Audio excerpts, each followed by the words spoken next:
Procese të ndryshme të rekrutimit nga Kuvendi i Kosovës, ajo çfarë kemi parë dje dhe pritet të shohim gjatë dhe gjatë ditës së sotshme është krejt e kundërta nga ajo praktike mirë që është ndërtuar në të kaluarën. Gjatë zhvillimit të mbledhjes së djeshme të papranimin e kamerave, e tham që janë përdorur standarde të shumëfishta në shqyrtimin e aplikacioneve. Fillimisht është vendosur që kandidatët që nuk i kanë dorëzuar gjitha dokumentacionet të eliminohen, pavarësisht që është dhënë një mundësi e dytë për plotësimin e dokumentacionit. Më pas gjatë shqyrtimit disa kandidatëve të caktuar është konstatuar edhe pse nuk i kishin dorëzuar të gjitha dokumentacionet, qoftë edhe ato bazike si CV-ja, pavarësisht një mundësie të dytë edhe t'ju mundësohet të kalojnë tutje. Në këto raste komisioni ka ndryshuar metodologjinë pa asnjë arsyetim, duke favorizuar në mënyrë të hapur të paktën disa kandidatë dhe një nga ato është përjashtuar në mënyrë të kundërlehtëshme.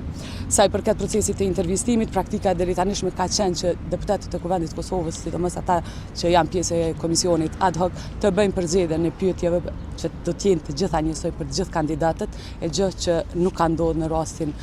konkret, do të thotë është udhëzuar administrata e këtij komisioni që të përgatisë 20 deri në 30 pyetje, prej të cilat kandidatët do të zgjedhin nga 3. Me këtë gjë ata kanë arritur që kandidatët që do të jenë pjesë e këtij intervistimi të trajtohen në mënyrë të pabarabartë. Do të thotë nuk do të jenë pyetjet e njësoj për të gjithë kandidatët, por do të ketë pyetje të ndryshme, gjë që nuk ka ndodhur në të kaluarën.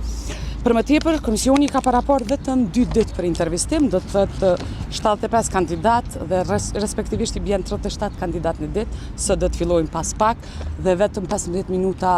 do të kenë kohë kandidatët që të përgjigjen në intervistë. Kjo kohë është pamjaftueshme për të paraqitur një vizion për rolin si antar i bordit të RTK-s dhe për të përgjigjer në mënyrë cilësore pyetjeve të deputetëve. Fatkeqësia qëndron edhe në atë se pavarësisht 3 pyetjeve që do të përzgjedhen kandidatët për të përgjigjur, komisioni do të ketë mundësi të ndërhyjë me pyetje shtesë, gjë që nuk parashihet në një proces intervistimi të mirëfillt çfarë e kemi parë në të kaluarën, sidomos edhe me angazhimin e ekspertëve britanik që konsideroj që e patëm pru një praktikë të mirë e cila fatkeqësisht tashmë nuk është duke vazhduar.